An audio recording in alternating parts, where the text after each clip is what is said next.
Siyabingelela kuzo zonke izizwe konke amagumbi amane omhlaba. Ngisithi abantu abaphile njengoba nathi silokhu singabaphilileyo njalo.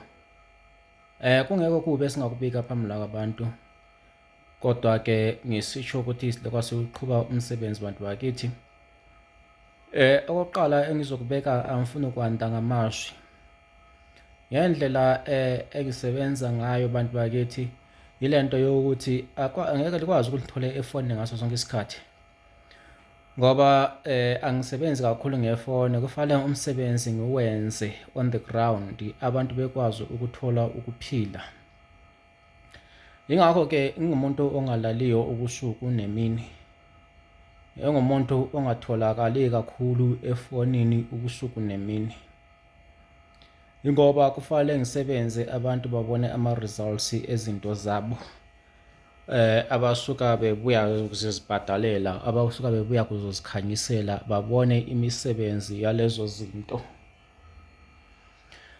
Sokuzoba yikwehlukana kwengqondo zomuntu zabantu, ngokubana vele ingqondo zethu azifani, amakhanda ethu awafani. And into eyiqiniso ukuthi you'll never pump i-common sense engqondweni yomuntu omdala. You'll never pump common sense engqondweni yomuntu omdala, ikakhulu umuntu ongasizwisisiyo isintu.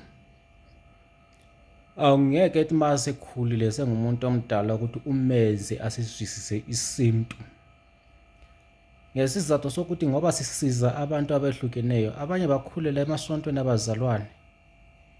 Yingakho masebona sokunzima empilweni, yikho sejika sethatha indlela yesintu, ngoba ezwe ukuthi endleleni yesintu kuyaphilwa. Ubusuyazibuza ukuthi yena wayeyisithini ma ebalekela isintu sakhe, ahambe ayi-adoptha isintu sabanye abantu. Angigxeki inkolelo yomuntu, kodwa-ke umuntu akabuyele esikweni lakhe ukuze akwazi ukuzwisisa isintu, khona ezosizwisisa nathi singabelaphi imisebenzi yethu. Ikakhulu ngikhulumela kulabo abantu othola ukuthi yena uthola ngathi uzokuthola efonini ngaso sonke isikhathi. Ma ngabe uzokuthola efonini ngaso sonke isikhathi, ngizosebenza nini ukuze uthole ama-results wakho? Okusho ukuthi wena ofuna ungithola efonini ngaso sonke isikhathi ufuna sishone sihlale usuku lonke nje sisefonini. Mina ngikhulele esintwini, ngakho nje esintwini lokho angisilandela, ngiyasiqedelela futhi ngiyasi-understanda, ngiyasizwisisa, ngiyasenza isintu esipheleleyo, ngiyabasiza abantu ngaleso sintu enginaso.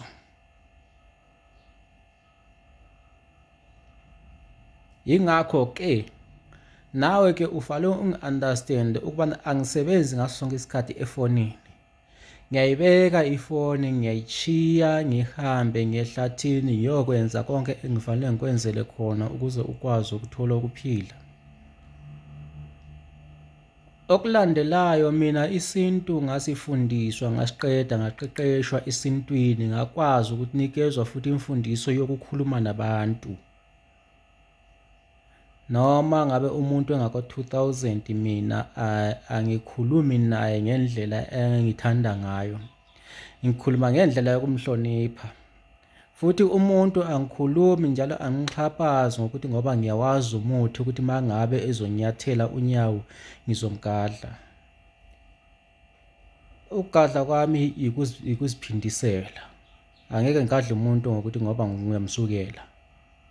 Uma ngabe umuntu engenza okubi, yebo ngizobisela okubi ngokubi. Engikushoyo ukuthi abantu asifundeni ukukhuluma nabantu ngendlela eyiyo, ikakhulu umuntu okuhlekelayo, ekunikeza izinyo, ekunikeza isikhathi sakho eseneleyo, umhloniphe, ungakhulumi naye noma yikanjani. Lokho kuyaphazamisa izinto. Mina ngingomunye umuntu ozinikelelayo ukubana ngikusize, akukhathalekile ukuthi wadlula inyanga ezingakho ungalutholi usizo. siyabheka inkinga yakho ukuthi eyiyo evala izinto zakho yini, siyenze loyo muntu ofale uvule izinto zakho ukwazi ukuthola ukuphila. Lokho angugunyazi ukuthi wena ubusuthatha iy'nkinga zakho ovele usuke nazo le emuva mangabe sengifuna ukukusiza ngawo wonke amandla okuthi ngizokusiza ngawo, usufuna ukuthatha inkinga yakho uyethulele uyibeke kimi ungathi ibangelwe yimi. Usuke la osuka khona uvele unezinkinga zakho. Yingakho uma ngabe usuthole umuntu ofuna ukukwethula iy'nkinga zakho lezi onazo, ngokubana e-understand-a isimo somuntu, inhlupheko yomuntu, usuzosuka ufuna ukuzodlalela ekhanda lakhe. Leyo ndima ngiyakhuza ungafuni ukuzodlalela ekhanda lo muntu ozinikelayo bona kusize, othatha konke okungokwakhe akwazi ukutravela akudingele izinto akusize ukwazi ukuthola ukuphila. Wena usuzofuna ukuthatha leyo nto uyithathe ungathi nguye oseyinkinga kuwe. Ngingasho ukuthini, ngingasho okubi bantu bakithi, kodwa kuyimfundiso engiyiletha kini bantu ukuthi understandani umuntu onguye osuka enikeziwe ngokwedlozi. Mina okokuqala engizokubalisa futhi, mangabe mina ngitshonelwe ngisendlini emnyama angisizi muntu, ingoba mangabe ngizokusiza leso sinyama ngizosuka ngathi sengisithatha ngisifaka phezu kwempilo yakho, kuvaleka izinto zakho. Mangabe ngigula igazi lami lichisa, angeke ngikwazi ukusiza umuntu ngoba igazi lami liyashisa. Yonke into engiyibambayo izoba yize neze ngokubana igazi lami lisuka lishisa, kusuka izinto zingahambi. Yingakho-ke bese ngiqonqosela futhi kulabo bantu uzoma ngabe ngithi hayi angiphilile kahle, angisebenzi, igazi lami liyashisa, uze umuntu ekubuza izoba yinto yanini. Phela ngisuke ngingasifakile loyo mkhuhlane osuka ungiphethe. Kusuka nakho kuyizinto zasemhlabeni noma kuyizinto zabantu, phela akekho onganyakaziswa. Ukunyakazisa, abantu bakwazi ukunyakazisa noma unamandla angakanani befuna ukuzwa ukuthi amandla akho angakanani. So uma usuzongibuza ukuthi izoba yinto yanini, ngizosho ukuthi ngizophila nini, angikwazi nami ukuthi ngizophila nini, noma ngabe nginawo amandla okuzelapha ngizilulamise, kodwa ngisuke ngingakwazi phela ukuthi ngizophila nini. So kungathi-ke phela wena usungithatha njengomuntu ongathi udomo, kade ngingena umuntu odomo. Ngisuka ngichazele ukuthi cha, angisebenzi, ngiphathekile egazini, igazi liyashisa. Kefana nawe nje uma ungabe unjalo ugula, awukwazi ukusebenza. Angithi uzomtshela umlungu wakho ukuthi uphathekile, awukwazi ukusebenza. Kufanele ululame uhambe uyosebenza ngoba usuke ungenawo amandla okuthi uyosebenza kwamlungu wakho. Mina-ke kimi kuwesi ngokuba ngilandele isintu, ngisebenza ngesintu, ngisebenza ngabantu abadala. Yingakho-ke kufanele ngililalele idlozi lakithi laseZimbabwe ngokuba lona alizona silungu, liyidlozi. Kufanele ngibaphahlele abantu abadala, ngilalele ukuthi izinto zakho zihamba kanjani nawe, ngikulungisele ngale ndlela futhi abangitshela ngayo. Nalo lelo gama abantu bayalizwa. Ngiyathanda ukukhuluma abantu bangizwisise, ngiyathanda ukukhuluma ukubana ngizwisisane nabantu, ngikusize ngalesi siphiwo nami engasinikezwayo. Mangabe kuthiwa ngikuphumelelise nawe ukwazi ukusiza umndeni wakho, uphilise umndeni wakho, abantu bakho baphile. Ngokukusiza kwami ngakha ubuhlobo obungapheli. Ngiyakwazi noma ngabe ngizohambela endaweni yakini, ngiyabheka inamba, mangabe nginayo indawo yokulala, ngisho ngithi hayi nomkhulu uDlozikhulu, ngilana ngishonelwe ilanga, ngicela indawo yokulala. ongizwayo uyangishwa ukuthi ngithini. Ngime lapho-ke bantu bakithi ngingene kule ndaba. Abantu bayabuza ukuthi umuntu ethi kanti imali esheshayo yenziwa kanjani. Ngizochaza ubani yenziwa kanjani. Okokuqala angisoze ngichaze ukuphelelisa, ngizochaza nje ngamanqamnqamu. Kuyefana nomuntu onecala uthole ukuthi idokheti lakhe lilahlekile ekhodi. Wena ongazwisisiyo isintu uzozibuza ukuthi lilahleka kanjani, lintshontshwe yini. Kuyefana-ke nale mali esheshayo uma ngabe sikwenzele yona. Sinayo imilingweto esiyenzayo ukuthi le mali lapho esuka ikhona ihambe iyentshontshwa ingene ifakwe kwi-akhawunti yakho. Ukuthi kanjani lokho ungakudingi ngokubana kuziyimfihlo zethu. Sizodinga awunguye umuntu okholelwayo ukubana leyo nto ikhona. Wena ongakholwayo ofika ngokuthi awuthi ngezama ume ubuye abantu abalufunayo usizo lwaleyo mali sibanikeze usizo bahambe bayophila. Mina anginayo inkinga umuntu amaye ngaphili, ngiyawagoqa amabhrokwe ngingene indawo nendawo, ngisebenze umuntu wami asizakale. Ngibonge kwabazwisisayo lamagama engiwakhulumayo. Sisasebenza abantu bakithi, sisaqhubeka. Sinawo umuthi wegambling siyawuposa abantu bakithi. Sinawo umuthi wemali bantu bakithi, uyakwazi ukuwuthola kithi. Siyakwazi ukuposela loyo muthi sikunikeza ama-instructions. Kunezindlela ezehlukile, kodwa-ke uma ngabe ufuna isipoki semali uza la ekhaya, uma ngabe ufuna isigubhu semali uza la ekhaya. Gambling siyakwazi ukuposa. Khona umuthi engukhandayo bantu bakithi, omuntu okuthi izinto zakhe zibophekile, akuvuleke usehambe inyanga eziningi. Nginawo loyo muthi, ngiyakwazi ukuposela wona mhlobo wami loyo muthi, kodwa-ke ungu-3,000 leyo muthi.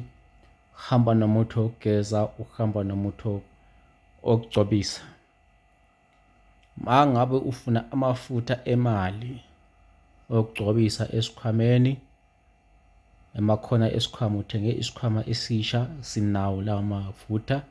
Siyakwazi futhi ukuthumela. Uma ngabe useduze nathi eGoli uyabuza uzithathela, sikunikeze imininingwane. Uma ngabe ufuna ukuposelwa siyakwazi ukuposela, sikunikeze ama-instructions. Angama-instructions esingeke siwakhulume khona lana enkundleni zokuxhumana ngokubana ezinye izinto ziyimfihlo, kodwa kungasikho into uma ngabe ziyimfihlo zinobungozi. Sithi thina ngesikhala sakithi tihakova pasisila. Ayikho ingane eyazalwa vele yavuka ihamba kusasa, noma ayikho ingane evele izalwe ihamba. Ingane vele ihanjiswa, ifundishwa ngabantu abanolwazi ukubana kuhanjwa kanjani. Lapho okunameva khona, ingane iyatshela ukuthi lapha kunameva. Uma ngabe igaqela emlilweni, lapha kunomlilo. Yingakho-ke uma useyingane thina siyakwazi ukuthi sikuphakamise, kodwa-ke angeke uma ngabe umuntu omdala sikwazi ukupompela i-common sense ekhanda lakho. Nawe zazi before uzofuna usizo. Asifuni bantu abangingizayo, sifuni abantu abahamba njengonwabu. Uma umuntu ezodinga usizo ethi awuthi ngihambe ngiyodinga usizo lemali kudlozi khulu mhlawumbe ngizolithola. Suka wena mangabe ufale ushukeshe unjani, usungumuntu osuzimisele ukuzothola usizo la ekhaya. Usususile ama-doubts wakho wonke enhlizweni yakho nasekhanda lakho. Dlozi khulu bantu bakithi ukhona 0832066954. mangabe ufuna usizo lwemali lukhona abantu bakithi, imithi ikhona, imali iyavuma, ukhona abantu bakithi. Siyakwazi ukuthi sikulungisele ukwazi ukuthola imali, ukwazi ukuphilisa iy'ngane. Ungabi ngumuntu ozofa usuthukwa njengenja kuthiwa ubaba wayeyinja. Uzoba yinja ngesizathu sokuthi ngoba usuka unga-understand ngisho nomuntu okusizayo ukuthi lo muntu ufuna ukusiza. Uzoba yinja ngoba iy'ngane zizosazi ukuthi ngoba uyinja usuka la ugqumile laphaya, uthi ungakaqedi umsebenzi kwenye inyanga uthi leya nyanga uyikhulume kabi, ugqumile laphaya.